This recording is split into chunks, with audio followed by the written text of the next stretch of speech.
Good evening मुस्कान, मनप्रीत, निशा, क्या हाल चाल है बच्चों? आवाज आ रही मेरी? स्टार्ट करते हैं। Hello hello, am I audible? Good evening sir. हाँ, good good evening sir. Good evening, good evening. मेरी आ रही है आवाज बच्चे? हेलो, डिले आ रहा है क्या? यस सर, आ रही है। डिले तो नहीं आ रहा है मतलब मेरे बोलने में और उसमें? नहीं नहीं सर। ठीक है ठीक है, चलो। तो बेसिकली अगर आपको याद हो अपने लास्ट क्लास में फ्लूइड मैकेनिक्स में फ्लूइड जब फ्लो करता है तो दो डेरिवेशंस किए थे, दो लॉज लिखे थे, इक्वेशन ऑफ कॉन्टिन्यूटी और बर्नौली इक्वेशन। उसके बाद इन दोनों लॉस की मदद से हमने अगेन दो एप्लीकेशंस की डिस्कस किया। एक था वेंचुरी मीटर जिसमें हमने वॉल्यूम फ्लो रेट देखा था, और दूसरा हमने उसी जैसे ही पढ़ा था इफ्लक्स या वेलोसिटी ऑफ इफ्लक्स। आज हम लोग वेलोसिटी ऑफ इफ्लक्स के ऊपर कुछ क्वेश्चंस करेंगे, प्लस और भी कुछ ऐसे एप्लीकेशन करेंगे जहां पे मैथमेटिकली हमें कुछ डिराइव नहीं करना है, लेकिन बस अपने को स्टेटमेंट दे करके या एक स्टेटमेंट या एक लैंग्वेज में आपको एक्सप्लेन करना है कि आखिर वो प्रोसेस क्यों हो रहा है। जैसे कि जब तूफान आता है तो घरों की छतें क्यों उड़ जाती हैं, जब जो स्प्रेयर है वो कैसे काम करता है, हार्ट अटैक के पीछे फंडामेंटल जो फ्लूइड मैकेनिक्स का रीजन है, हार्ट अटैक क्यों होता है, उसका भी एक्सप्लेनेशन हम लोग फ्लूइड मैकेनिक्स से देंगे। और जो बॉल स्पिन होती है तो स्पिन करने से बॉल अपना प्लेन चेंज क्यों कर लेती है, एरोप्लेन हवा में कैसे उड़ता है, हवा में कैसे उड़ जाता है एरोप्लेन, इन सारी चीजों का जवाब हमें बर्नौली इक्वेशन की मदद से देना है। तो ये सब में हमको मैथमेटिकली दिखाने की जरूरत नहीं है, हम लोग सिर्फ स्टेटमेंट देंगे और बोलेंगे कि देखो वहां पे ये चीज ज्यादा है इसलिए ये हो जाता है, and that is how we are going to just explain, that's all. तो अभी उससे पहले जो हमने मैथमेटिकल डेरिवेशंस किए थे वेंचुरी मीटर के और इफ्लक्स के, देखो वेलोसिटी ऑफ फ्लक्स का मतलब सिंपल है, पानी भर दो डब्बे में, छेद कर दो, छेद से जो पानी निकल रहा है उसी को फ्लक्स बोलते हैं। EFFLUX उसका नाम है, और उस छेद से जो पानी निकल रहा है उस पानी की स्पीड कहलाती है वेलोसिटी ऑफ फ्लक्स। और हमने देखा था ये वेलोसिटी काफी सिंपल सी आ गई थी, √2gh। अब हम लोग इसी में थोड़ा सा छोटे मोटे एक दो क्वेश्चन करेंगे और उसके बाद आगे बढ़ जाएंगे। देखिए, तो टॉरिसली साहब ने ये काम किया था, तो टॉरिसली नाम से, इसी को टॉरिसली इक्वेशन भी कहते हैं। तो एग्जाम में अगर आ जाता है कि derive the velocity of flux और व्हाट इज टॉरिसली इक्वेशन, तो both are the same things. Torricelli और इफ्लक्स दोनों एक ही चीज है। टॉरिसली साइंटिस्ट का नाम है और इफ्लक्स जो उसने काम किया था उसका नाम है, बस। तो हमने लास्ट क्लास में टॉरिसली इक्वेशन देखी थी कि जब किसी कंटेनर में पानी भर दिया जाता है और आप इसमें छेद करते हैं छोटा सा, तो इस छोटे से छेद से पानी जो बाहर निकलता है उसी को वेलोसिटी ऑफ फ्लक्स कहते हैं। और इस चीज का आपने डेरिवेशन लिखा था,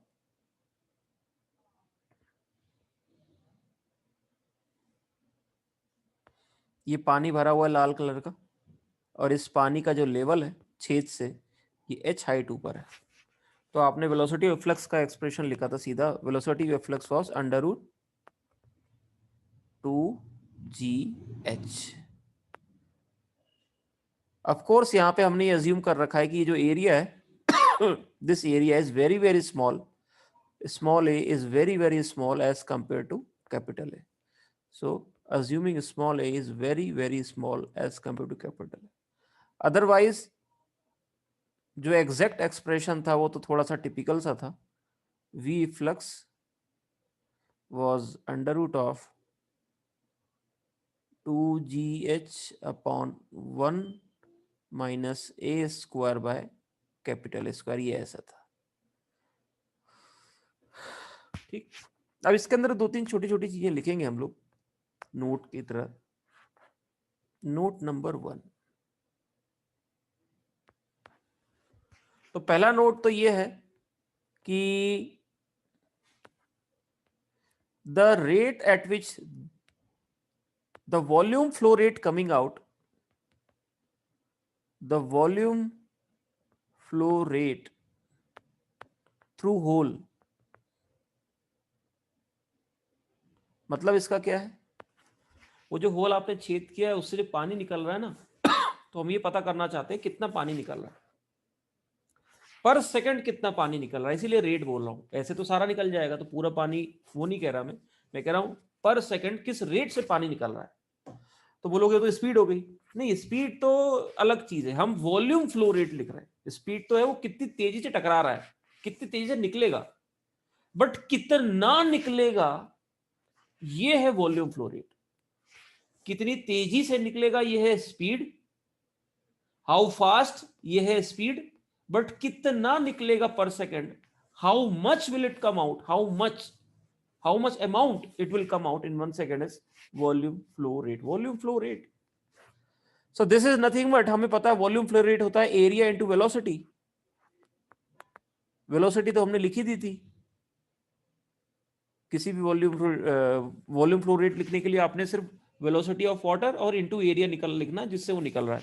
इस केस में एरिया आपका स्मॉल ए है और वेलोसिटी √2gh है, तो ये आपका वॉल्यूम फ्लो रेट हो जाता है dv/dt, rate at which volume is coming out. Exactly अगर लिखना चाहते हो तो भी कोई दिक्कत नहीं है, d∠V/dt will become √a times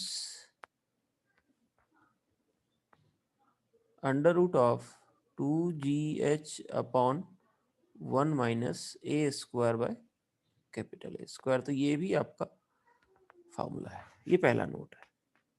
दूसरा note, distance at which the water will hit, distance, और if the hole is made, if the hole is somewhere in between, somewhere in between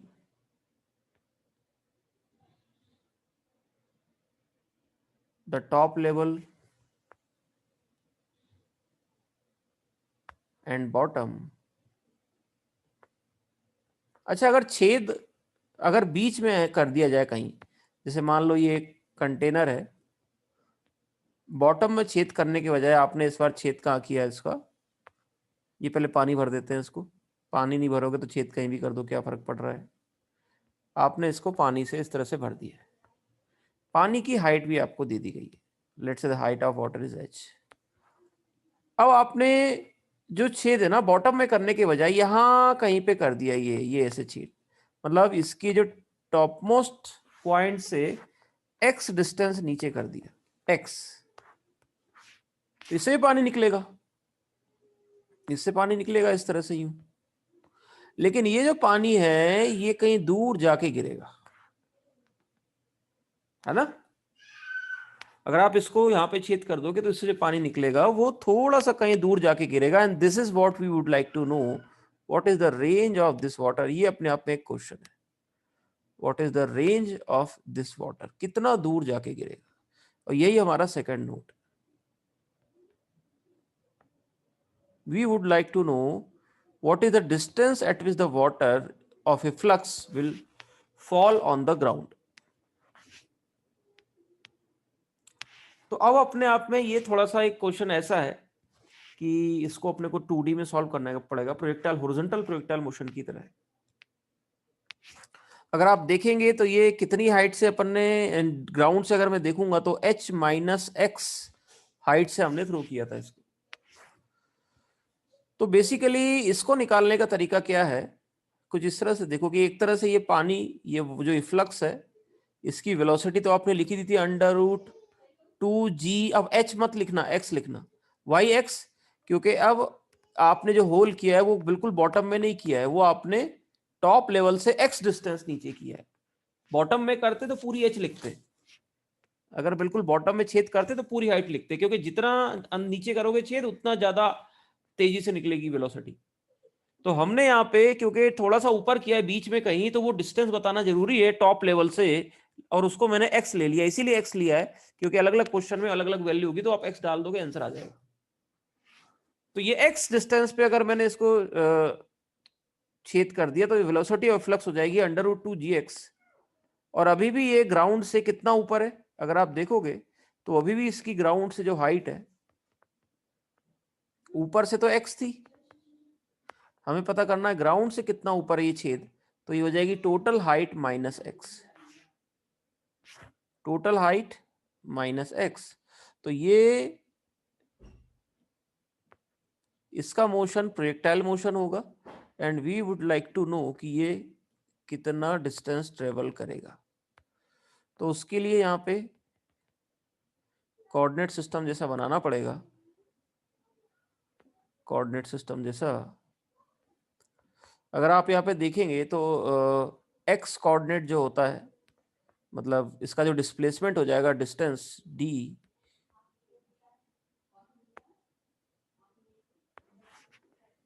तो ये जो d आप लिखेंगे d will be equal to speed into time. So this d will be equal to velocity of a flux into t. t is the time, कितने time में जाके गिरा। और वैसे ही आप वर्टिकल में देखेंगे तो वर्टिकल में इसने कितना डिस्टेंस ट्रेवल किया, h minus x. So h minus x will be equal to, अब वर्टिकल में तो कोई वेलोसिटी है नहीं, तो वर्टिकल में वेलोसिटी नहीं है लेकिन एक्सेलरेशन है, एक्सेलरेशन ड्यू टू ग्रेविटी, तो half ut plus half at square लगा दिया हमने वर्टिकल में। ये सेकंड इक्वेशन, तो यहां से आप t की वैल्यू डाल देंगे तो आपके पास आ जाएगा, using t will be equal to d upon velocity of flux, we can say that h minus x will be equal to half g into d square by v flux का whole square. तो यहां से हो गया ये 2 times h minus x by g into v flux का whole square का under root, ये आपका हो गया डी। अभी भी खत्म नहीं हुई कहानी, अभी इसके अंदर वेलोसिटी ऑफ फ्लक्स को डालना है। वेलोसिटी ऑफ फ्लक्स क्या था, अंडर रूट 2gx, याद रहे h मत लिख देना क्योंकि हमने x डिस्टेंस पे छेद किया, h पे बॉटम में नहीं, बीच में कहीं। तो जैसे ही आप इसको डालोगे तो ये अंदर बन जाएगा under root of 2 of h minus x times v square हो जाएगा 2gx upon g is equal to d। ये g से ये g कैंसिल हो गया और 2 बाहर आ जाएगा, तो आप देखेंगे 2 under root of h minus x times x will be equal to d।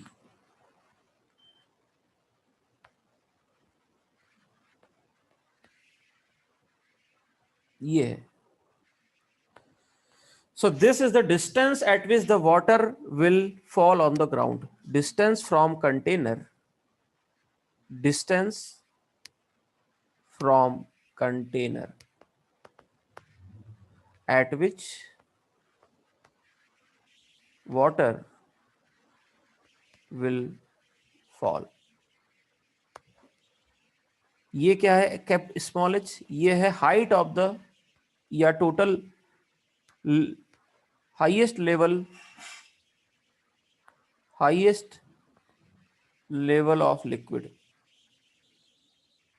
मतलब लिक्विड का बॉटम से लेकर के टॉप तक की जो पूरी हाइट है वो है। और ये x क्या है, x है distance from top, distance from level of water, यानी ऊपर से, at which hole is made, at which hole जिससे पानी निकल रहा है is made, जहां पे आपने होल बना रखा है। तो सिंपल सा एक्सप्रेशन आया d equal to 2 into h minus x into x. अब देखो इसकी एक एक करके वैल्यू डालते हैं और विजुलाइज भी करते हैं क्या हो रहा है। जैसे फॉर एग्जांपल अगर मैं x इक्वल टू 0 डाल दूं तो देखो जरा d की वैल्यू कितनी आई, बताना जरा मनप्रीत। अगर मैं x की वैल्यू 0 डाल दूं इस फंक्शन में तो कितने दूर जाके पानी गिरेगा वो उससे, और x इक्वल टू 0 का इंटरप्रिटेशन क्या है। सर 0 नहीं हो जाएगा? बिल्कुल हो जाएगा 0। अब जरा x इक्वल टू 0 को विजुलाइज करो जरा। ये यहाँ पे मैं डब्बा बना रहा हूं, ये डब्बा,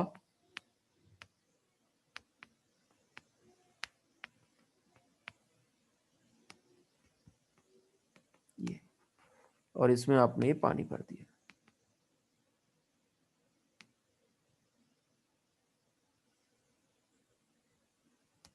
अब ये जो हाइट थी इसकी, पानी की हाइट है, ये है h। अब बताओ x इक्वल टू 0 का मतलब क्या? आपने कहां पे छेद किया है? x इक्वल टू 0 को कैसे इंटरप्रेट करेंगे आप? कहां पे किया हमने इस डब्बे के अंदर छेद? कहां पे किया, बता सकते हैं?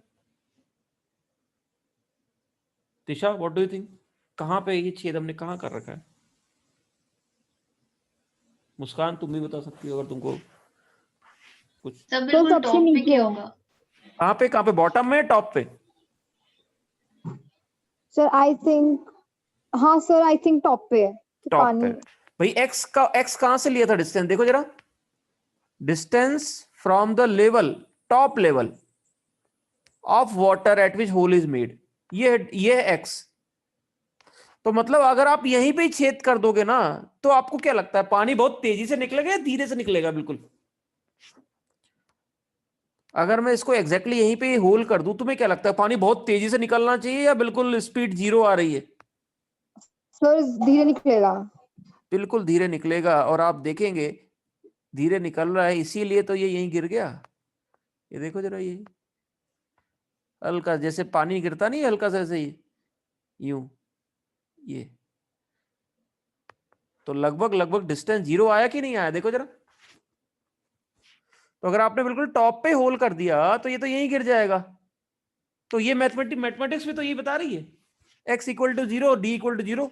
ये डिस्टेंस कितना आ गया? 0 डिस्टेंस, लगभग लगभग डिस्टेंस 0 आ गया मैथमेटिकली। आई होप ये क्लियर हुआ। अब आगे चलते हैं, जरा एक बार सेकंड केस देखना। x की वैल्यू जरा h रखना, कितनी आ रही है बताना डी। भाई x हमने सबसे छोटा x कितना हो सकता है? 0। अब सबसे बड़ा x लेते हैं, देखते हैं कितनी आती है स्पीड। देखना जरा कितनी आई स्पीड, मुस्कान।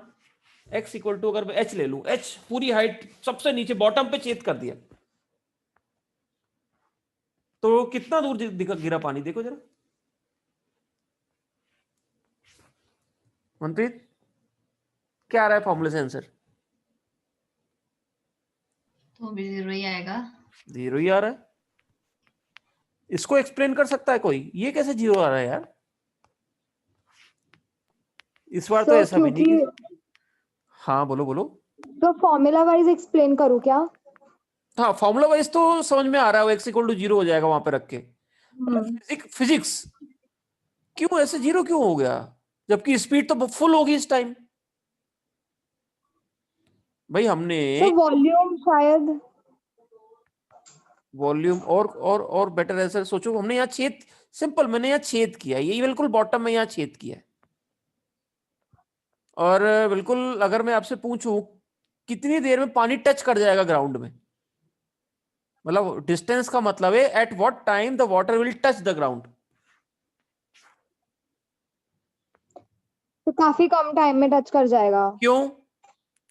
क्योंकि सर वो सबसे नीचे है, मतलब ग्राउंड लेवल पे ही है, तो जब वो इसको निकलेगा तो वो टाइम ही नहीं स्पीड मिला आगे जाएगा। बढ़ने का, हाँ। ये तो यही बिल्कुल छितर जाएगा, इसीलिए इसकी डी 0 है। समझ में आया बच्चे? स्पीड तो तेज है लेकिन ये यही यही फैल जाएगा बिल्कुल, ये तो नीचे ही निकल गया, ये कैसे इसकी रेंज, ये कैसे फेंकोगे दूर? मैथ्स कितना सही जवाब देती है, अगर कभी आप रियलाइज करेंगे तो मैथ्स का जवाब नहीं है, इतने सही जवाब देती है जवाब देने में मैथ्स। तो तुम्हें क्या लगता है सबसे, ये तो दोनों में ही 0 हो गया, बीच अगर मान लो मैं एक्सट्रीम ऊपर टच खोलूं तब भी 0, सबसे नीचे खोलूं तब भी 0, तो बीच में क्या होगा?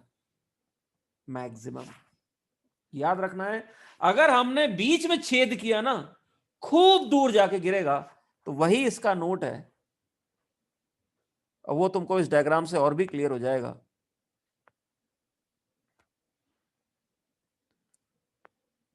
देखो हम लोग ना इंडिया में सिर्फ कॉपी पेन और डायग्राम से ही विजुलाइज कर लेते हैं फिजिक्स को, इन चीजों को, और यही हमारे दिमाग की स्ट्रेंथ है। इसीलिए आज तुम दुनिया में देखोगे कोई सी भी बड़ी कंपनी हो, माइक्रोसॉफ्ट, गूगल, व्हाटएवर, अमेजन, भले उसके मालिक हम नहीं है लेकिन उस कंपनी को असली चलाने वाले जो इंजीनियर, जो डॉक्टर, जो जिनका दिमाग लग रहा है वो हम ही है। उसका रीजन यही है, ब्लैक बोर्ड। हमें कुछ नहीं चाहिए भैया, हम इसी में ही देख के विजुलाइज करते हैं। यूएस वगैरह में इतने हाई फाई ये स्कूल में ये दिखा रहे हैं, वो दिखा रहे हैं, लेकिन फिर भी ठीक है, उनका एक अलग सिस्टम है। बट फिर भी ये जो ट्रेनिंग होती है ना दिमाग की, जब बच्चा सिर्फ कॉपी पेन और दो चार डायग्राम से दिमाग में सोच लेता है, ये it's not easy, it's very big thing. सिर्फ डायग्राम देख देख के तुम्हें समझ में आ रहा है, वो लाल लाल कलर बना दिया, तुम्हें विजुलाइज हो गया, नीचे गिर गया, वो हो गया तो उधर चला गया। ट्रेनिंग हो रही है दिमाग की। अब मैं तुमको ये सिखा रहा हूं इसमें डायग्राम बना के कि अगर आप इसमें अलग अलग जगह छेद करोगे तो ये अलग अलग जगह इसका पानी गिरेगा, और वो देखो कैसा दिखता है। सबसे नीचे वाला 0 था, सबसे ऊपर वाला। तो बेसिकली क्या है, जब आप नीचे छेद करते हो तो स्पीड ज्यादा आती है, जब आप ऊपर छेद करते हो तो स्पीड कम आती है। ये तो हमें पता ही है। जैसे जैसे हम ऊपर छेद करेंगे वैसे वैसे स्पीड कम हो जाएगी। लेकिन फिर भी हमने देखा सबसे दूर जो पानी जाके गिरता है वो बीच वाला है। सबसे दूर जो आप बिल्कुल h/2 हाइट पे छेद करोगे, जब बिल्कुल आधी हाइट पे छेद करेंगे आप, x = h/2, इस केस में सबसे दूर जाके पानी गिरेगा। बाकी इसके अलावा आप कहीं पे भी छेद करेंगे, वो पानी को पहुंचने का टाइम ही एक्चुअली में क्या है ना, जब नीचे स्पीड ज्यादा है तो टाइम कम है, ऊपर स्पीड कम है तो टाइम ज्यादा है। तो ऐसे करके कहानी होती है। ऐसा ये इनकी ट्रेजेक्टरी है। ये और सबसे ज्यादा दूर कब गिरेगा, जब आप एग्जैक्टली बीच में छेद करोगे। आज के बाद याद भी रखना है। समझ में आया थोड़ा थोड़ा? चलिए, तो यही हमारा नोट नंबर 2 था, that when the hole is eight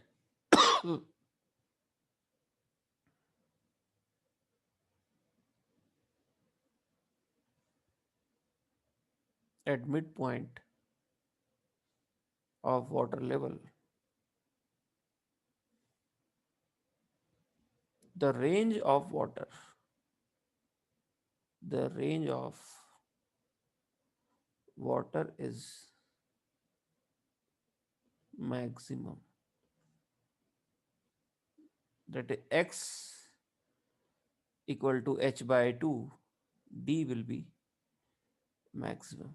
निकाल भी लेते हैं, तो d था 2√h - x इंटू x, तो यहाँ पे d मैक्स हो जाएगा 2√h - h/2 times h/2। So this is 2h/2, so this is h, यानी d की जो मैक्सिमम वैल्यू है वो h के बराबर ही है। पानी का जितना लेवल है उतनी दूर जाके गिरेगा पानी छेद करने पे। तो ये था वेलोसिटी ऑफ फ्लक्स, किस रेट से गिर रहा है, इसका डेरिवेशन, इसका ये। अब ये टोरिसली ने ये काम किया था। देखो, उसने इसी चीज को समझा, मैथमेटिकल इक्वेशन बनाई, सॉल्व किया और जनता के सामने इसको रख दिया। और आज भी हम लोग उसका नाम लेते हैं, हजार इतने साल हो गए, 100-150 साल तब भी। तो उनने एक्चुअली जो सिर्फ इसलिए उनके काम को वो नहीं मिला क्योंकि ये उनने ये हाइट बता दी, बोले किस काम की डिस्टेंस, बात ये नहीं थी। बात ये थी कि इससे जो उनने इंसाइट दी पूरी दुनिया को कि देखो ऐसे भी सोचा जा सकता है। इसके बाद हम लोगों ने कई सारे फिनोमिना में उनकी इस सोच को लगाया और वो बिल्कुल सही बैठे। इसलिए उनको आज भी याद किया जाता है कि देखो इस छोटे से एग्जाम्पल से जो ये तो उन्हें दिखाया था। जब वो कोई आदमी फिजिक्स वगैरह में आप देखेंगे जो प्रोफेसर हैं, जो आज भी साइंटिस्ट लोग हैं, वो क्या करते हैं, वो कोई भी जब काम करते हैं तो उसको एक्सपेरिमेंटली सपोर्ट भी देते हैं कि जो मैंने थ्योरी लिखी है देखो ये इसका एक्सपेरिमेंट, वो दिखाते हैं कि देखो ये मेरा रिजल्ट आया, इसमें x = 0 डालो, लोग बाग बोलेंगे हाँ 0 आया, और फिर वो यहाँ पे छेद करके दिखाएगा तुरंत डब्बे में, और तुरंत देखेगा देखो यही पानी गिर गया, तो बोलेगा देखो मैच कर रहा है ना, फिर वो नीचे छेद करेगा दिखाएगा। तो इस तरह से लोग बाग एक्सपेरिमेंट की थ्योरी लिखते हैं और एक्सपेरिमेंट को लाइव डिमोन्स्ट्रेट करके लोगों को फील करवाते हैं कि देखो मैंने बिल्कुल सही किया है। फिर बाद में बाकी जनता जब समझ जाती है कि इस बंदे ने क्या सोचा है, फिर उस चीज को डिफरेंट डिफरेंट एरियाज में अप्लाई किया जाता है, और नई नई चीजों में नई नई चीजों का डिस्कवर, इन्वेंशन या जो भी कहो वो अप्लाई किया जाता है। तो वही हुआ जब इनने ये कहानी लिखी, जब इनने ये पूरा एक्सप्लेन किया, उसके बाद जनता का तो दिमाग ही खुल गया बिल्कुल, जनता ने उसको हर जगह अप्लाई किया और बिल्कुल ट्रू था। वही आज हम लोग भी करेंगे। इसके अलावा और कहाँ कहाँ बर्नौली इक्वेशन ऐसे से लग सकती है और कहाँ कहाँ ऐसे एक्सप्लेनेशन आ सकते हैं, वो अपना नेक्स्ट काम है, और वो आज की क्लास का भी लास्ट काम है। So other applications of Bernoulli. तो बर्नौली इक्वेशन समझ में आ गई होगी आपको। दो तो मैथमेटिकल एप्लीकेशंस थे, क्या क्या थे? एक एप्लीकेशन तो था वो वेंचुरी मीटर, और दूसरा एप्लीकेशन हो गया हमारा ये टॉरिसिली वेलोसिटी ऑफ फ्लक्स। इसके अलावा बाकी सब थ्योरेटिकल हैं, उनमें सिर्फ स्टेटमेंट लिखना होता है और बताना होता है कि बर्नौली प्रिंसिपल से प्रूफ किया। आपको अगर समझ में नहीं आया ना एग्जाम में उसमें क्या स्टेटमेंट लिखना है, तुम अगर सीधा ये भी लिख दोगे कि बर्नौली प्रिंसिपल, तो भी वो तुमको नंबर दे देगा। बर्नौली की इक्वेशन भी लिख दी तुमने तो भी तुमको हो सकता है फुल नंबर ही दे दे। वैसे तो प्रॉपर वो भी देना चाहिए एक्सप्लेनेशन कि क्यों बर्नौली लग रही है, उसमें क्या ऐसा हुआ कि ये एक्सप्लेनेशन हुआ। बट फिर भी अगर नहीं याद आता है तो just right the Bernoulli and it's equation, you will not lose marks. So other applications of other practical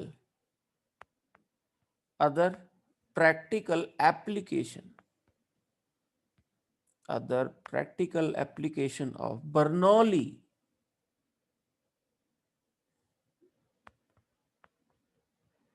equation, एक एक करके मैं लिखूंगा उसका छोटा छोटा एक्सप्लेनेशन और खत्म कहानी।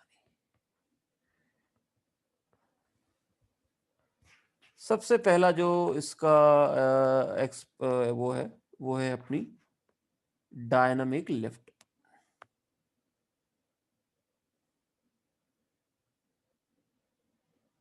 इसके अंदर दो चीजें हैं, दो चीजें नहीं एक ही मानो।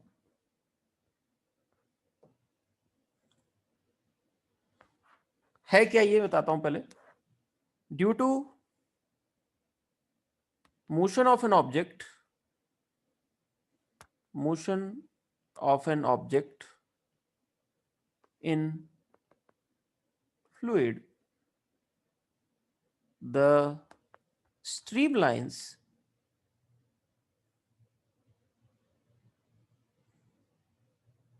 gets crowded at one side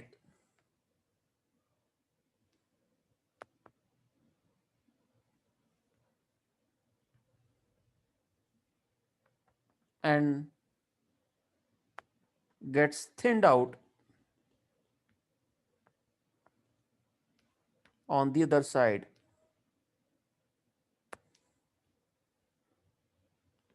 other side causing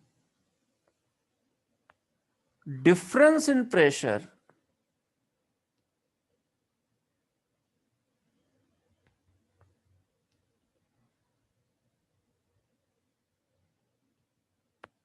which lifts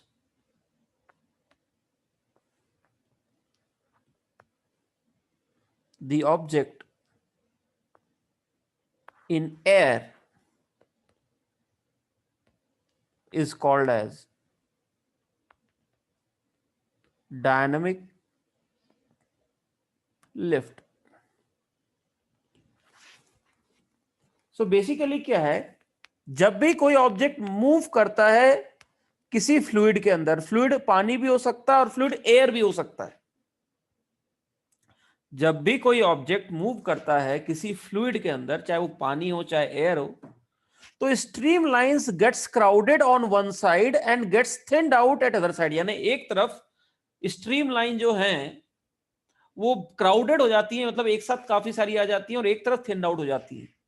इसका मतलब क्या है, स्ट्रीम लाइन अगर क्राउडेड हो गई तो वहां पे स्पीड फास्ट हो जाएगी, और स्पीड लाइन जहां थिन आउट हो गई वहां पे स्पीड कम हो जाएगी। इससे क्या होगा, स्पीड अगर कम हो गई तो बर्नौली इक्वेशन में हमने देखा था कि total sum of kinetic energy and potential energy and pressure should remain constant. तो जिस जगह वो जो स्पीड कम हो गई है वहां काइनेटिक एनर्जी कम हो गई एयर की, तो वहां पे प्रेशर बढ़ जाएगा। और अपोजिट साइड में जहां पे काइनेटिक एनर्जी बढ़ गई है वहां पे प्रेशर कम हो जाएगा।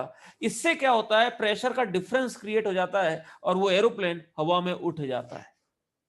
हवा में एरोप्लेन का उड़ने का रीजन ही यही है, उसका शेप ऐसा बनाते हैं, उसके जो विंग्स हैं उसको इस तरह से बनाते हैं, उसके जो विंग्स हैं कि वो जब आगे बढ़ता है ऐसे रखे रखे तो उड़ नहीं जाता, वो उसको मोशन करना जरूरी है। तो जब वो हवा में मोशन करना चालू करता है तो वो क्या करता है, उसके विंग्स के शेप के कारण नीचे वाली हवा को तो रोक देता है और उसके ऊपर वाली हवा तेजी से निकलने लगती है। तो नीचे हो गई थिन्ड आउट, यानी यहाँ पे प्रेशर बढ़ गया और ऊपर स्पीड तेज हो गई तो वहां पे प्रेशर कम हो गया। तो एरोप्लेन को नीचे से एयर का पंप मिलता है, पुश मिलता है, और जिससे आपका एरोप्लेन हवा में उठ जाता है। और इसका डायग्राम हम लोग ऐसे बनाते हैं, ये आपने एनसीईआरटी में भी देखा होगा, लेकिन ये डायग्राम इनने ऐसा बनाया कि जनता को समझ में नहीं आता पहली बार में, बनाई ऐसा फर्जी डायग्राम।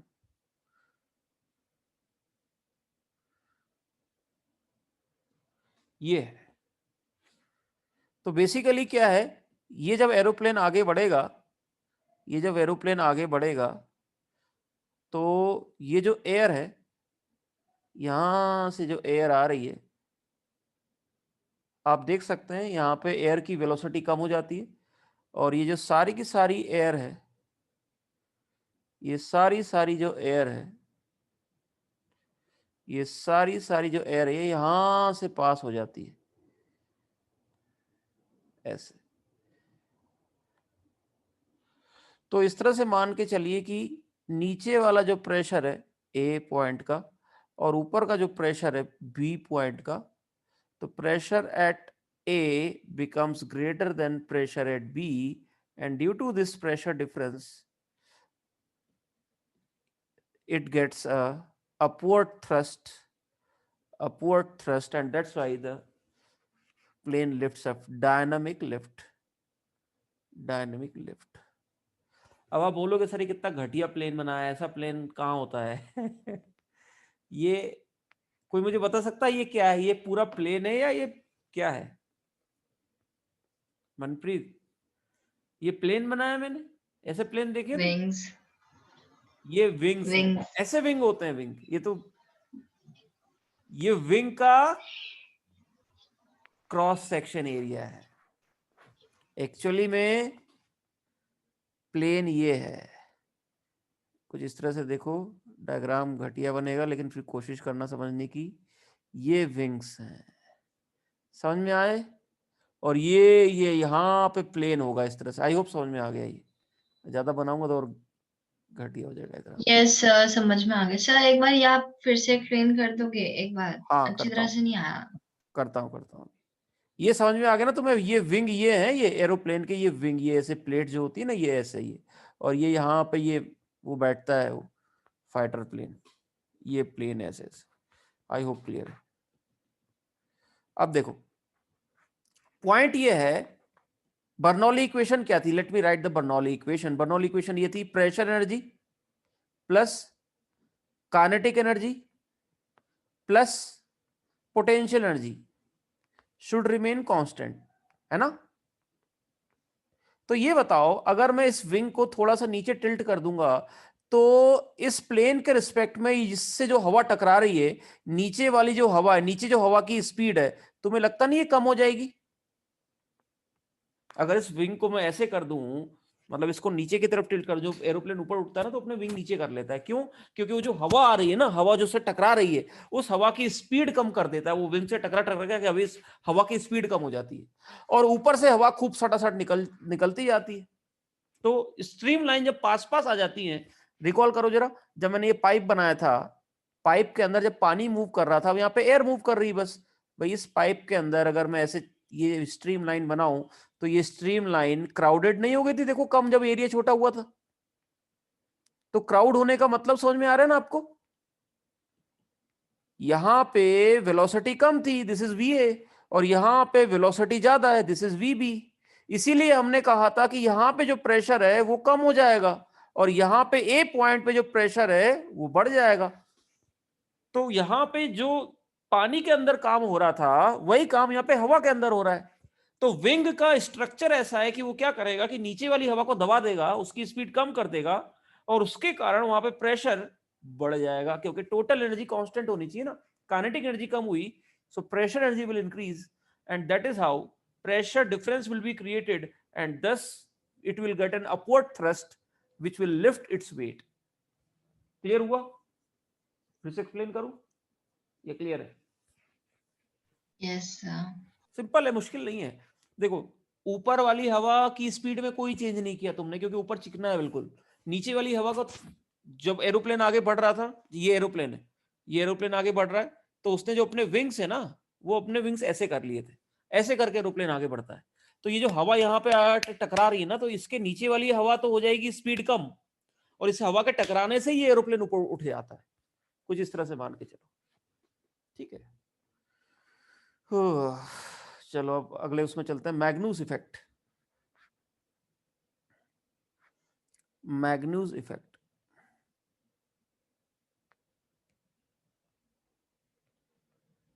आजकल क्रिकेट मैच बहुत हो रहे हैं, इंडिया अभी 36 रन पे ऑल आउट हो गई थी आज। ये उसी है, उसी इफेक्ट का वो है। So changing, so the shifting of spinning ball in air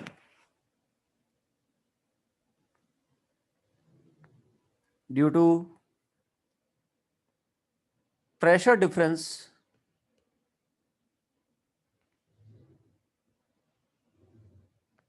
created across its sides is called as Magnus effect. तो बेसिकली यहां पे भी वही है, आपने हमेशा इन एक्सप्रेशन में डायग्राम जरूर बनाने, डायग्राम पे ही नंबर देगा। जैसे कि ये बॉल है, ठीक, ये बॉल जा रही है, ये बॉल को आप ऊपर से देख रहे हो, this is a top view, याद रहे टॉप व्यू, ऊपर से देख रहे हैं आप, ऊपर से, मतलब जैसे क्रिकेटर खेल रहा है ना, क्रिकेटर के सामने से बॉल आ रही है, आप ऊपर से देख रहे हो, ये क्रिकेटर ऐसे खड़ा बैठा है, आप क्रिकेटर के ऊपर से देख रहे हो, ऊपर से देख रहे हो आप, तो ऊपर से उसे ऐसे बॉल जाते हुए दिखेगी कि नहीं, ये ऊपर से देख रहे हैं। और जो बॉलर है उसने बॉल को घुमा करके फेंका है, कैसे घुमा करके फेंका, किसी भी तरह इस तरह से घुमा करके फेंका है। तो बॉल के अंदर क्या होता है, बॉल का सरफेस रफ होता है। तो अगर आप बॉल के पॉइंट्स की बात करेंगे तो ये वाला जो पॉइंट है इसकी स्पीड इधर है, और जो ये वाला पॉइंट है इसकी स्पीड इधर है। इस तरह से घुमा के फेंकेंगे तो इससे क्या होगा, इससे ये होगा जो पॉइंट वो अपोजिट साइड में है वहां पे हवा क्राउड हो जाएगी, मतलब वहां पे जो एयर है इट विल बी क्राउडेड, क्योंकि वहां पे वेलोसिटी ये ऐसे, यहां पे एयर क्राउडेड हो जाएगी, और जहां पे ये सामने ना, यहाँ पे हवा टकरा टकरा के थोड़ा सा कम क्राउड हो जाएगी। तो due to which pressure difference is created, due to which the pressure difference is created and thus the ball will shift। तो यहाँ पे this is point A and this is point B, वहां पे जिधर velocity opposite direction में वहां crowded हो जाती है, जिधर सेम डायरेक्शन में वहां पे जो वेलोसिटी है वहां पे कम हो जाती है। so due to which the pressure difference is created, delta P causes the ball to change the plane।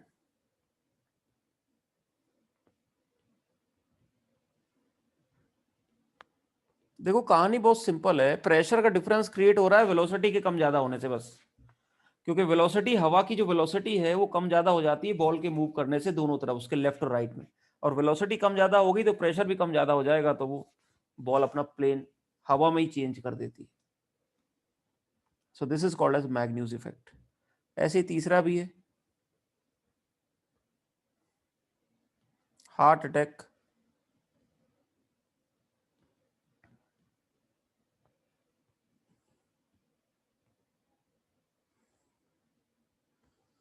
तो बेसिकली क्या है ना कि जो आर्टरीज होती हैं, जो जो हार्ट से लगा होता है, ये हार्ट है मान लो, ये ऐसे,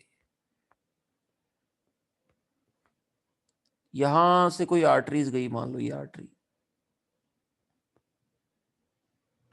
तो आर्टरी के अंदर कभी कभी कोलेस्ट्रॉल वोलेस्ट्रॉल होने के कारण ये ऐसे ऐसे जमा हो जाते हैं, ठीक। तो इससे क्या होता है, आर्टरी के अंदर जो लिक्विड फ्लो, जो ब्लड फ्लो हो रहा है, ये ब्लड, तो जहां पे ये कचरा जमा हो गया वहां पे blood area of cross section कम हो जाता है ना भाई। जहां पे अगर वो अंदर वो कोलेस्ट्रॉल अगर जमा हो जाता है आर्टरी के अंदर, तो उससे क्या होता है, क्रॉस सेक्शन एरिया एक तरह से कम हो गया, कचरा जमा हो गया, तो वहां पे अब ब्लड को तो उतना ही जाना चाहिए वेन में। तो क्या होता है कि यहाँ पे क्रॉस सेक्शन एरिया ज्यादा है और वहां पे क्रॉस सेक्शन एरिया कम है, तो इससे क्या होता है, आर्टरीज के अंदर जो वेलोसिटी ऑफ ब्लड है वो इंक्रीज हो जाता है। आर्टरीज के अंदर वेलोसिटी ऑफ ब्लड इंक्रीज हो जाता है। अब वेलोसिटी ऑफ ब्लड जब इंक्रीज हो जाता है तो इससे क्या होगा, आर्टरी के अंदर का जो प्रेशर है वो डिक्रीज हो जाएगा, क्योंकि ये बर्नौली इक्वेशन यही बोलती है भाई, कोई भी लिक्विड अगर फ्लो कर रहा है, अगर स्पीड तेज हो गई, छेद छोटा हो गया, तो वहां पे स्पीड, प्रेशर कम हो जाएगा, स्पीड बढ़ जाएगी, kinetic energy, pressure energy will convert into kinetic. अब इससे क्या होता है कि जो आर्टरी है उस पे बाहर से जो एटमॉस्फेरिक प्रेशर लग रहा होता है, ये इस आर्टरी को क्या कर देता है भाई, अगर अंदर का प्रेशर कम हो गया तो ये आर्टरीज दब जाएंगी ना अंदर, क्योंकि बाहर तो एयर, एयर भी तो प्रेशर लगा रही है, तो ये आर्टरीज अंदर दबने लगती हैं। जैसे ही अंदर का प्रेशर बहुत कम हुआ, स्पीड बढ़ी, तो ये आर्टरी दबने लगती हैं हवा के कारण चारों तरफ से। अब इससे क्या होता है, जब आर्टरी दबेंगी तो और कम हो जाएगा एरिया। भाई पहली बात तो स्पीड बढ़ी थी वो कचड़े से, स्पीड बढ़ने के कारण प्रेशर कम हुआ, तो उससे कारण आर्टरी और दब गई, और फिर और दबने से और एरिया कम हुआ, और स्पीड बढ़ानी पड़ी फिर हार्ट को और तेजी से पंप करना पड़ा, और स्पीड बढ़ाएगा तो और प्रेशर कम हो जाएगा आर्टरी के अंदर का, आर्टरी के अंदर का और प्रेशर कम हो गया तो आर्टरी और दब जाएगी, और इस तरह से फिर आर्ट और ताकत लगाएगा, तो ये एक ऐसा फिनोमिना की पॉजिटिव फीडबैक बनता है, और वो एकदम से आर्टरी से खून जाना बंद हो जाता है, और इसी को हार्ट अटैक कहते हैं। हार्ट अटैक के अंदर बस ये होता है कि एक साथ 2-3 आर्टरियों में ये चीज हो जाती है, किसी अगर मेजर आर्टरी में होगी तो फिर इसका तरीका यही है कि फिर से हार्ट को एकदम से एनर्जी देके ताकत लगाई जाए, तो फिर एकदम से वो फेंकेगा, तो कचरा वचरा निकल जाए, साफ हो जाए, तो फिर चीजें वापस चालू भी हो सकती है। सो द कॉज इसके पीछे जो है वो यही है फंडामेंटल, कि देखो इसीलिए कोलेस्ट्रॉल कम करने के लिए लोग गोली खाते हैं। इससे क्या होता है कि ताकि कभी भी कहीं पे भी ऐसा क्रॉस सेक्शन एरिया पे जिससे खून जा रहा है वो हर जगह मेंटेन रहे, बराबर रहे, जबरदस्ती ज्यादा स्पीड ना बढ़े, ताकि प्रेशर और ये सब चीजें ना हो। तो इसी चीज को हम लोग लिखेंगे, due to the area of arteries is clogged due to cholesterol causing blood to flow at faster rate, which decreases the inside pressure.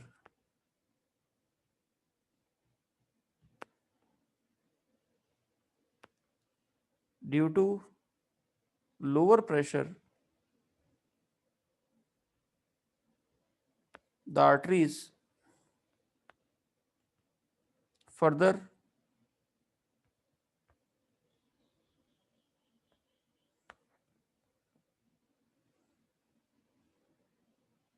gets contracted, and thus heart pumps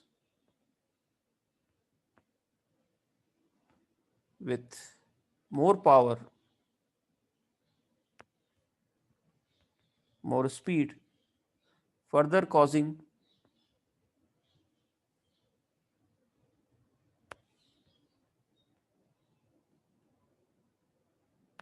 decrease in pressure. So this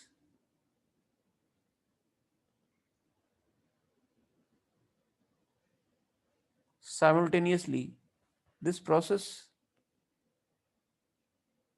abruptly blocks all the arteries, causing heart attack. तो ये heart attack का reason भी उससे explain हो गया. अरे यार,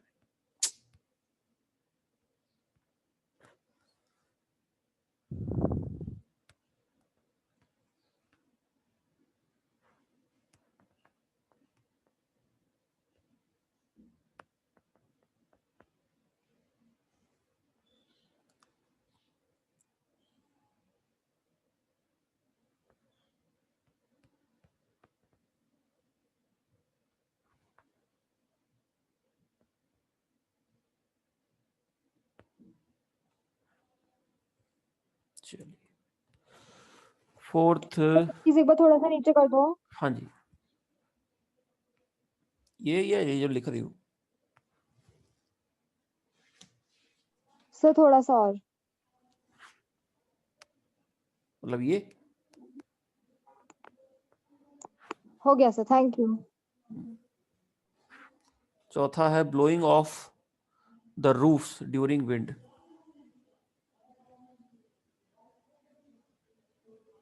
ये एक एक नंबर के क्वेश्चन है.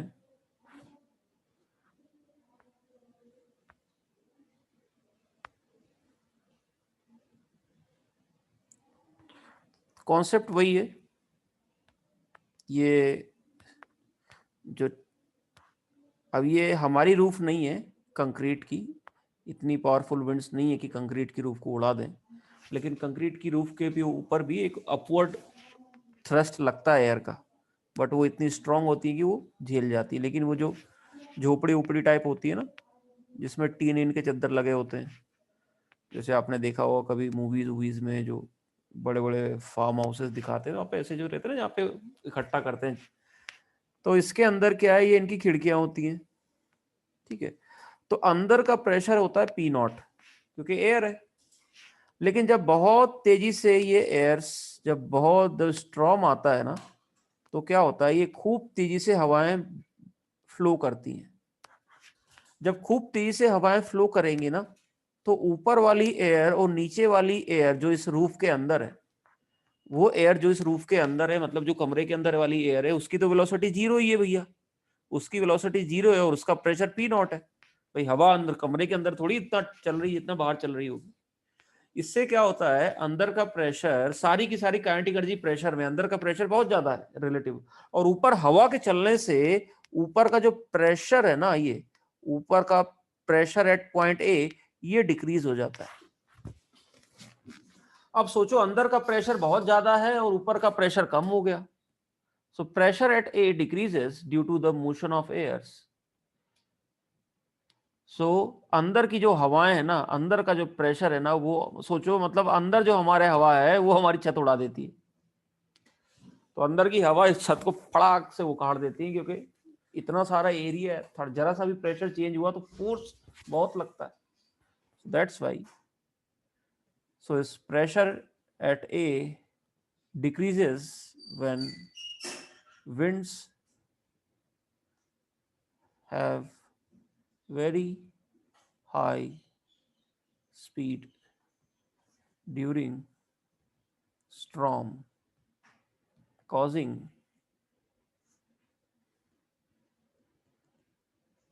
higher inner pressure, hence and thus roofs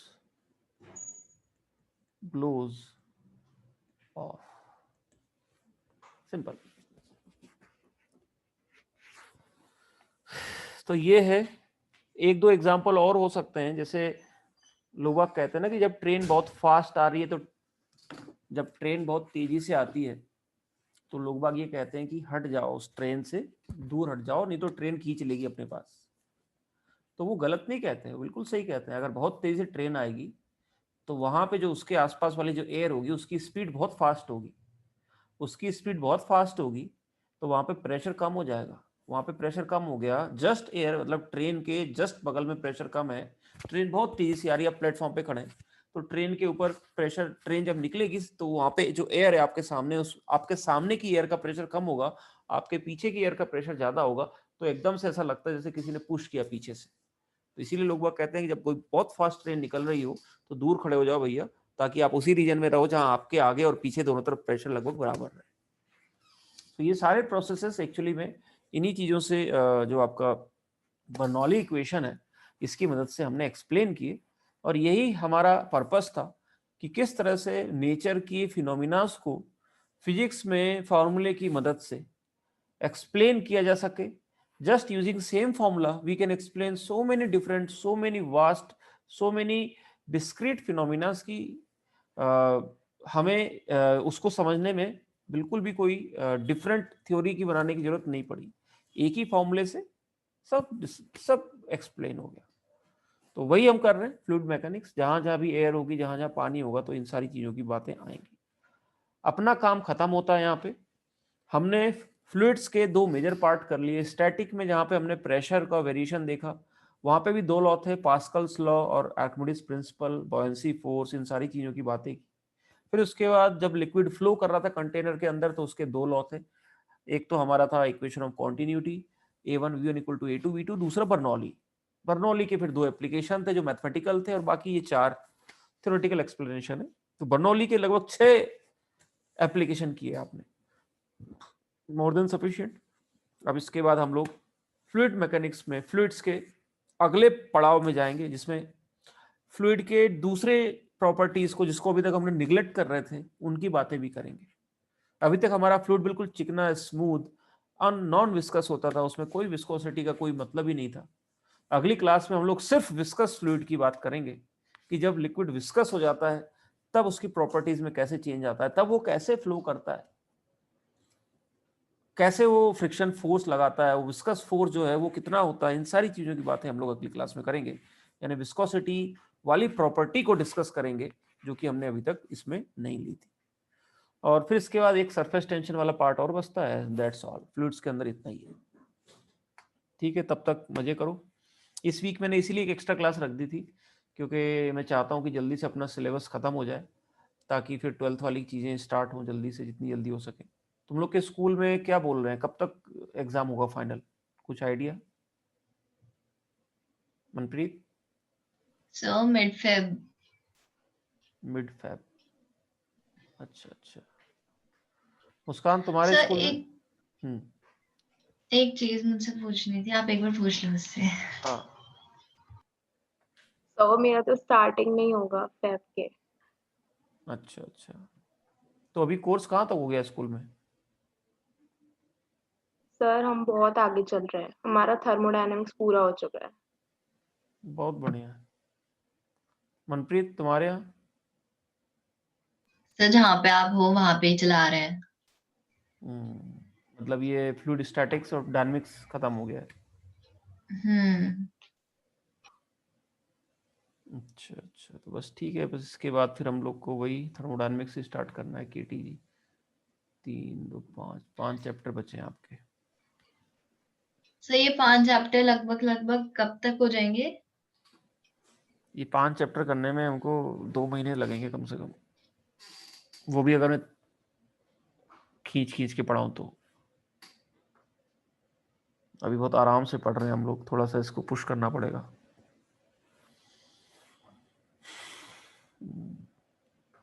sir एक एक चीज पूछनी है मुझे। जैसे आपने ये बोला ना कि बर्नौली इक्वेशन से आप ये मतलब अज्यूम कर पा रहे हो कि अगर वेलोसिटी ज्यादा होगी तो प्रेशर कम होगा, ये कैसे कर पा रहे हो आप? मतलब मुझे समझ सा नहीं आया। देखो बेसिकली क्या है ना, बर्नौली इक्वेशन की इक्वेशन क्या थी जरा बताना। Pressure plus plus half rho rho v v square square plus rho rho g g h h equal is to equal to. Constant. अब इसका मतलब क्या है? जैसे मैं बात करूं, अगर मैं आपसे बोलूं x plus y equal to 10 है, ठीक। अब ये बताओ, अगर मैं बोलूं कि पहले x और y बराबर थे, तो दोनों कितने थे? 5 5 थे, ठीक है। अब अगर मैं इस x को बढ़ाऊंगा और मैं कह रहा हूं कि ये कांस्टेंट है अभी भी, what can you say about y? वो कम होगा। है ना?